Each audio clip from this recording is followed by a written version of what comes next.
Well, good morning and burr. Is it cold out there?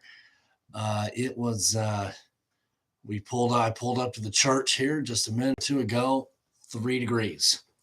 And but it's warmed up in the last 20 minutes, or probably half hour. It's warmed up from -1 to now 3 degrees is what I have seen so far. And so regular heat wave here this morning. But hopefully this power up finds you well, whatever time of day you are watching it. And I thank you so much for being a part of the power ups. And for your faithfulness in watching. We're going to go ahead and get started here this morning. Be sure to like and share and comment. If you share it now, there are people that can still jump on live. And so I encourage you, those of you who are watching live, to share it now. And then those of you watching later in the day, if you share it while you're watching it, and then people can kind of jump in and watch it as well. With you kind of, but it's not on the live stream, but I encourage you to share it. And Jody, -24, that's not bad in Montana there. You can keep it, enjoy it, all that good stuff there. You better stay warm in Montana. All right, here we go. We're in Proverbs 16. And please join me there, Proverbs 16, as we begin a new chapter here. And excited about this chapter, excited about the opportunity to read the Word of God and just share with you some thoughts from my heart here as we read through this together. All right, here we go. Proverbs chapter 16, verse number 1. The preparations of the heart in man, and the answer of the Lord of the tongue is from the Lord. What a tremendous thought here, to think that the preparations of the heart in man and the answer of the tongue is from the Lord. I want to encourage you along these lines today. As you think about your life, be a person that thinks things out, that plans things. I find in my life when I don't think before I speak, or when I don't prepare adequately enough, I find things don't go as well as they could. When I don't think about what it is that I'm going to say before I say it, I find oftentimes that I say the wrong things.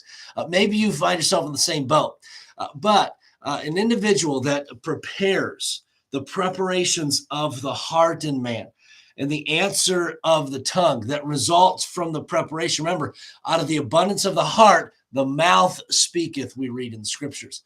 And so all of this is from the Lord. So be an individual that thinks before they do things, thinks before they speaks, plans things out. Now, inevitably, this is going to happen. There are going to be times when things don't go according to plan. There will be some times where you are flying by the seat of your pants and just trying to get something done or whatever it might be. And that happens. I get it. That happens. But the overarching but the overarching factor in our life ought to be that, man, we are creatures that plan things out. We prepare for things. And then when those speed bumps come, those unplanned speed bumps, we're kind of ready for it because we've planned and we can handle it. We can tackle it.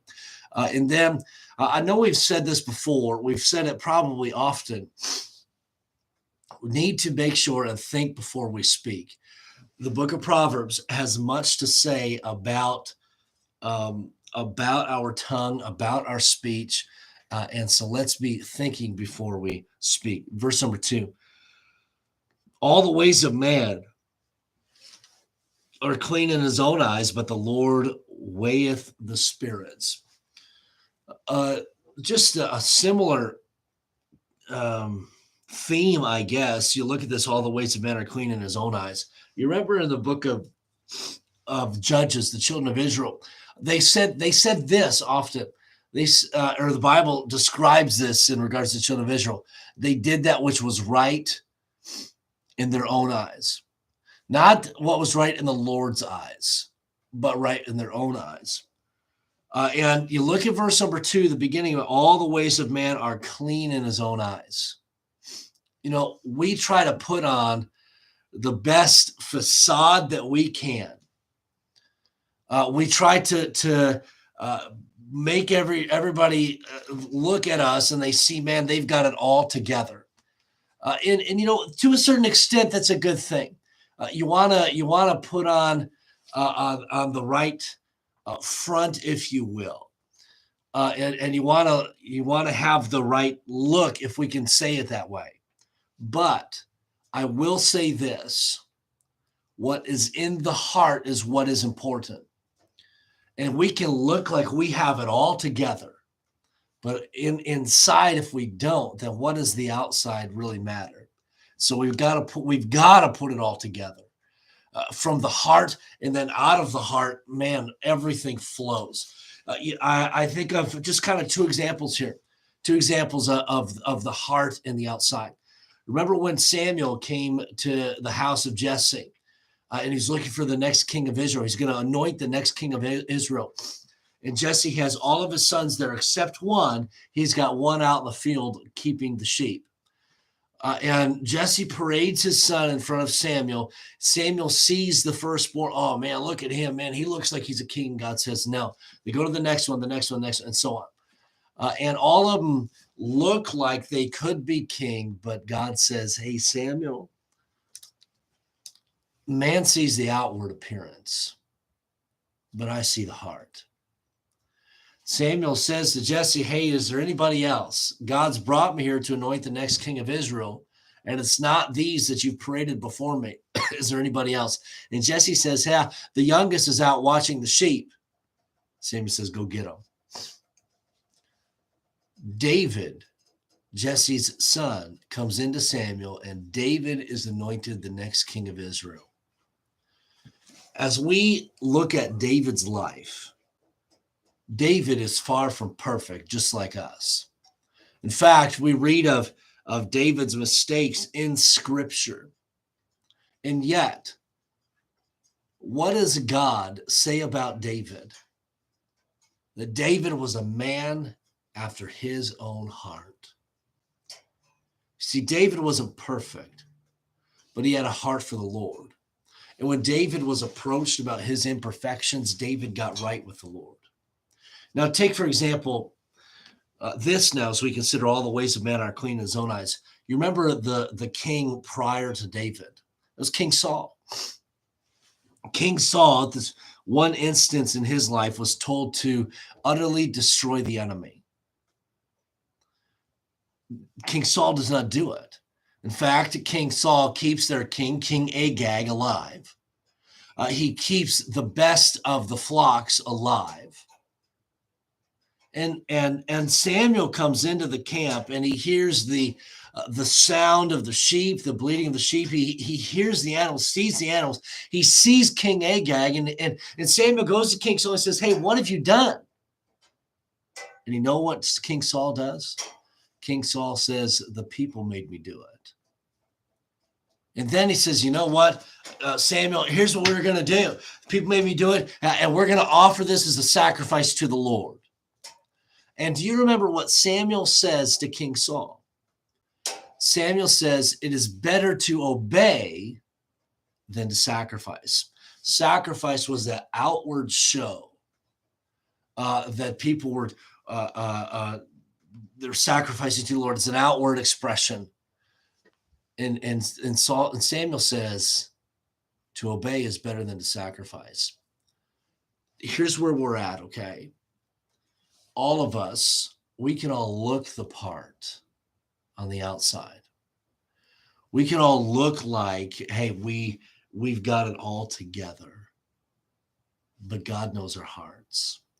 And it's better for us to obey than to sacrifice. Better for us to do what is right from the heart than to look like we've got it all together. All the ways of man are clean in his own eyes, but the Lord weigheth the spirits. God knows our heart. And I know this phrase kind of gets is kind of made fun of in that, but here's what we could say. Christian, check your heart. Check your heart. Are you right with your Lord? Not just what you look like on the outside, not just in what you do, but the Lord trieth the spirits. God knows our heart attitude.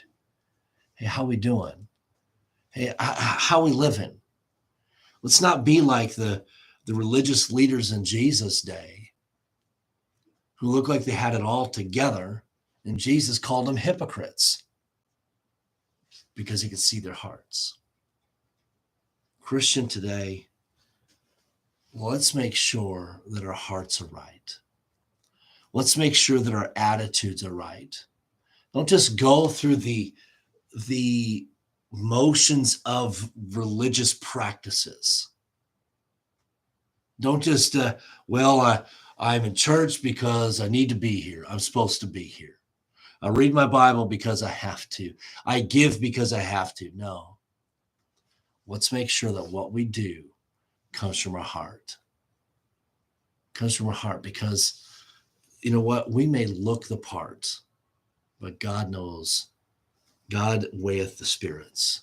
Let's make sure that we're right with him. Okay. I'm going to leave you those couple thoughts for the day. I know we only got 2 verses in, but some powerful thoughts for us as we consider our relationship with the Lord, as we consider living for the Lord. Great to be on with you this morning. Let me give a couple of shout outs here to those who are watching on Facebook Live. You got a couple on YouTube watching as well. Thank you so much for that. Be sure to like and share as you have opportunity. Let me give a few shout outs. Good morning, Cliff and Karen. Thank you so much for your faithfulness of watching. Jody, once again, greetings to you. Ingrid, good morning to you. Have a great day. Love you so much. And kids listening, hopefully they listened well. Brian and Cindy, have a great day today. Jean, thank you so much for watching and your faithfulness in watching. Also, Charlie and Marcia, have a great day as well. David, thank you so much for being on. And Paula, good morning to you. Thank you for being a part of our Power Up today. Hey, if you're watching later in the day, be sure and comment as well. I enjoy reading those comments as they come in throughout the day. Lord bless you all. Have a great day. Good morning, Lee and Angie. Phil and Carol, good morning to you as well. All of you, stay warm today in northern Michigan. We're a little chilly out there. If you're in Montana, as we saw, minus 24. So stay warm out there as well. Okay. Have a wonderful day. Lord willing, we'll see you tomorrow.